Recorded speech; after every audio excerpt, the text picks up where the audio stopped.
Hey folks, it's Jake here at Canadian Cutting Edge, and before I get started on this knife review, let me just say thank you very much to my Patreon supporters. At the beginning of December, I got a good little amount of money. Yeah, it's a good little amount of money. My first little payday for Patreon. Thank you so much for my supporters. You're making it possible for this channel to continue to grow and develop. I did not forget about doing the draw for a knife for you guys. I've been sick. Wednesday or so, I came down with this nasty stomach flu bug thing. Not a real flu, but, just, ugh. And I'm still not back to my normal. I posted on Facebook on Friday that I was getting pretty close, but nope. That was just a short little spell. I've got knocked right back down after that. Still not 100%, not even close. 100% of my normal, that is. So I just want to let you know that I will be doing the draw. I'll telling you what the knife is. I'll do a separate video for that. Patreon supporters, I'm very, very thankful for you guys. And if you're not yet a Patreon supporter, please consider supporting this channel. Everybody who supports this channel with at least $2 a month will have their name entered into a draw for a knife every single month. And it's not going to be the cheapest knife I review. It's going to be an average value knife that I review within any given month, or better. So at least the average value or higher. Today, we're taking a look at this knife. This is the Zanmax 1101 or 1101. And yes, it's supposed to be reminding you, I think, of the Buck 110. Very similar in size, a little bit smaller, but very similar in a lot of other ways. And so that's what I'm bringing to you guys today. So if you're interested in a fairly nice knife at a very nice price, then stick around for this review.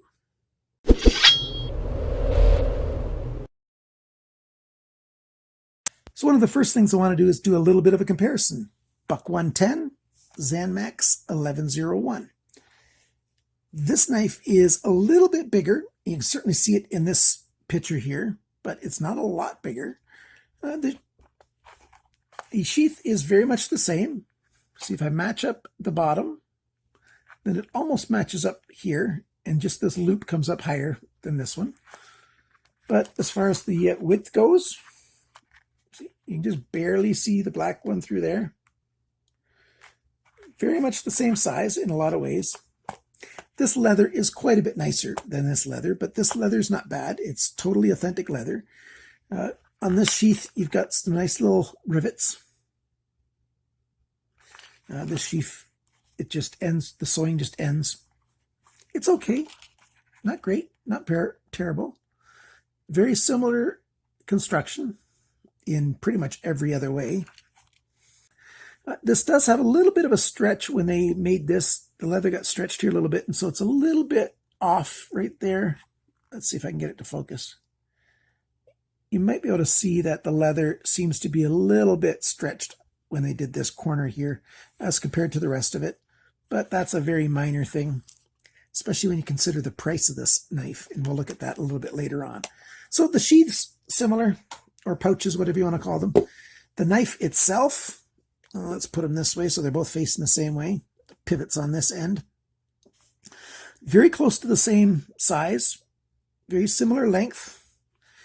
It's a thinner knife this way. This guy weighs very close to twice as much.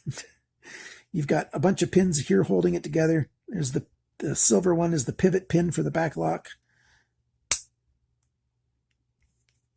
Good strong back lock. Nice spring in there. Nice snap. Very, very nice knife. If you don't own a Buck 110, you know what? I almost think that every serious knife collector needs to have a Buck 110, because this is probably the knife that started the whole back locking knife kind of, well, it didn't start it, but this was the kind of trigger that made the whole market really take notice that the public wants locking knives, and a good locking knife is going to get an awful lot of business. It's over 7 ounces. And this guy's about half that, 3 something actually. Straight back, clip point Bowie with a swedge. You got a little sharpness choil on this one, which I like better. But what if you just can't afford a $110? Maybe you can get this. I think this is a fairly nice knife. You've got Paca wood, then you've got the steel body, stainless steel, I believe, and you've even got a lanyard hole on this guy. Same blade shape, just so this Paca wood is nice, and then it's all just this, stainless steel kind of look. Back lock is actuated way back here, and you open it up, and you've got a nice action in there. It's not perfectly ground, but it's ground quite well. I don't know if I can get it to focus. There you go. It's ground fairly well in there. Locks nice and snug. No blade play back and forth, up and down. Nothing like that. And when you unlock the knife, then you can hear this spring. It sucks that in with a fair bit of force. So that's sort of the detent force, if you will. Lock holds very well. Not everything matches up perfectly. You got a little bit of a space right there. That's the back lock actuating spot right there. This lanyard hole, you've got a little bit of a space inside there, but you can easily get paracord through there. It's got a bit of a curve here compared to the Buck 110. Sort of fits in the palm of your hand right there like that. With this shape, you can do any kind of grip. It feels, really good in hand, held almost any way you want. Got to do some delicate cutting. You can do a nice pinch grip. Your traditional kind of hold. Fist grip. Either way. Put your thumb over the end for real good security. Again, either way. You can do almost any grip you want because the shape is just so classic without no jimping anywhere to get hot, no sharp spots, except for that corner right there, and that's never bothered me. But this right here, sometimes it bothers a little bit. It's narrow because it's just this inside thickness, and it's got not quite a 90-degree corner there, so it's a little bit hot right there in certain grips if you hold it really tight.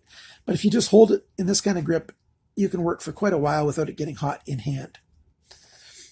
Let's talk about the dimensions, and we'll zoom in for that. Cutting edge, 8.1 centimeters, that's 3.19 inches. Blade length to the end of the handle, 9.1 centimeters, 3.59 inches. Blade thickness, 2.7 millimeters, that's 0.106 inches. The thickness of the edge behind the grind, it's 0.48 millimeters, which is 0.019 inches. My target is 0.5 millimeters, 0.02 inches. So it's just slightly thinner, and there's absolutely nothing wrong with that. I do believe this is the 440C that they claim that it is. I've sharpened a lot of knives, and you can tell when you're sharpening if it feels like it's if it's the Rockwell hardness that they claim or not. They claim 58 for this, and I think it's pretty close to that, although I don't have a super objective Rockwell tester. My experience with steels, when I'm sharpening and stuff, you can really get a feel for how hard a steel is. Handle length, 11.34 centimeters, which is 4.46 inches. The grip area, so that's between my thumbnails, that space there, the bottom edge of this handle, 10.5 centimeters, 4.15 inches. The handle thickness this way is 1.39 centimeters. That's 0.55 of an inch. So just over half of an inch thick. And then the general depth of the handle, since it's thicker back here than it is over here, I'm just going to sort of take a bit of an average. It's right around 2 centimeters, which is right around just over 3/4 of an inch thick this way. And that feels quite good in hand. It's small enough that it'll suit for smaller hands, and yet it's enough that bigger hands are still going to get a good grip on it. If you're way into the extra large size, men's size, it might feel a little small in hand. My size is right between large and extra large. My hands are right on that borderline, and it's very comfortable. Total length of this knife when the blade is deployed is 21 centimeters even, 8.27 inches.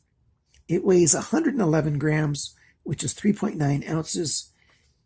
And when you add in the sheath, It's 151 grams, 5.3 ounces. So with the sheath, it's the size of a regular folder. So it's a nice light knife for what you get. A lot of cutting edge for the weight.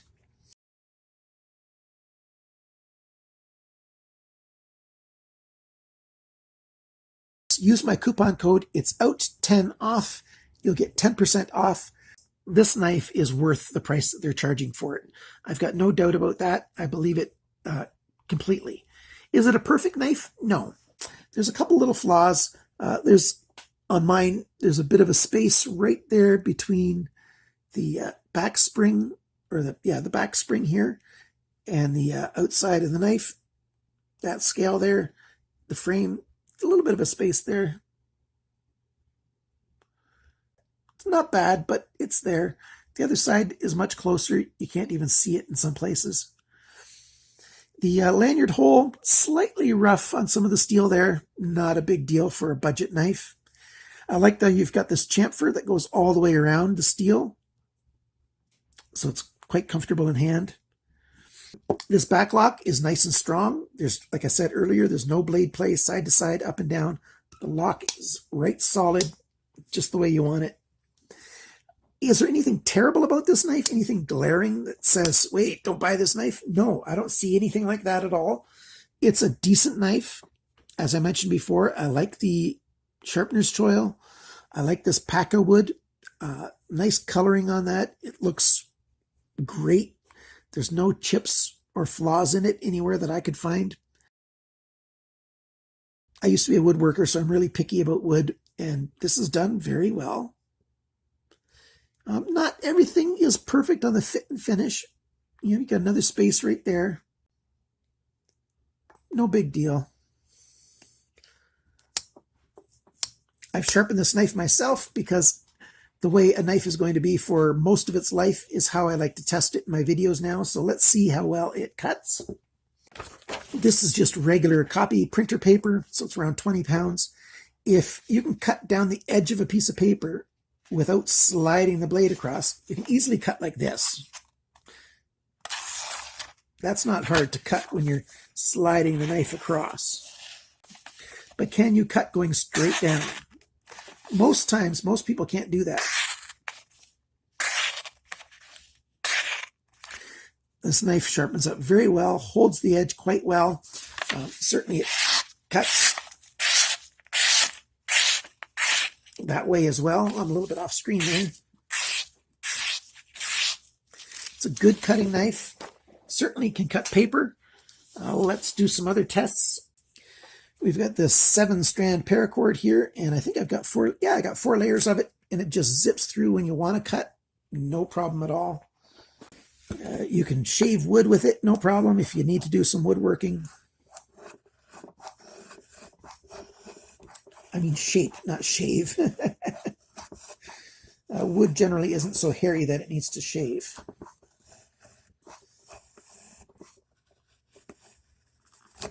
So cutting across the surface, or you can do tiny little curls off of points. So it's a good knife. I like it quite a lot. Let's try some more slicing action.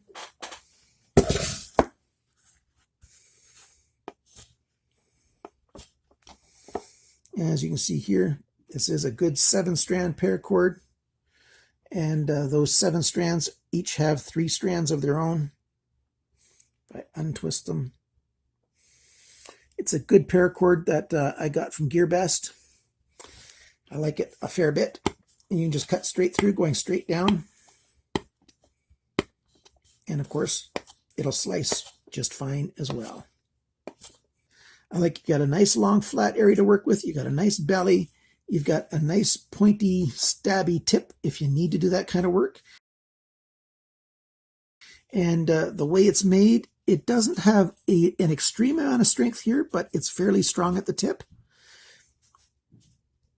I like the sharpener's choil. I like that you've got lots of flat area here to clamp onto if you've got that kind of system. It's a very decent little knife. Well, not so little, I should say. Since it's matching up with a buck 110, it's almost buck 110 size, but then just notched down just a little bit. So it's a fair bit lighter, but very close to the same size. And that's one of the things that makes this knife special. A lot of people think a buck 110 is just too heavy. For those people, hey, get something like this instead. And this is a budget knife. It's not a big, well-known brand name. Zanmax hasn't been on the block for very long, as far as I can tell. There's a few other Zanmax knives that I'm wanting to check. There's a Zanmax multi-knife, like your pocket knife that's got like the Victorinox stuff, the Swiss Army knife with a whole bunch of different blades and stuff. There's one of those by Zanmax that I don't really like, but this knife I do like, and I like it a fair bit. For its price, it's a definite recommend. So if you're in the market for something this size, I say check it out, go for it. If you got any questions or comments, I'll try to answer them. Since I am still feeling fairly ill, I might not be answering the questions super promptly, but I'll try to get at it. And Patreon supporters, thank you so very much for supporting me. I'll get at that giveaway video ASAP. For everyone else, thanks for watching, liking, commenting, sharing, subscribing, and remember, always cut towards your chum and not your thumb, like me. Boo-hoo. Till next time. Bye, guys.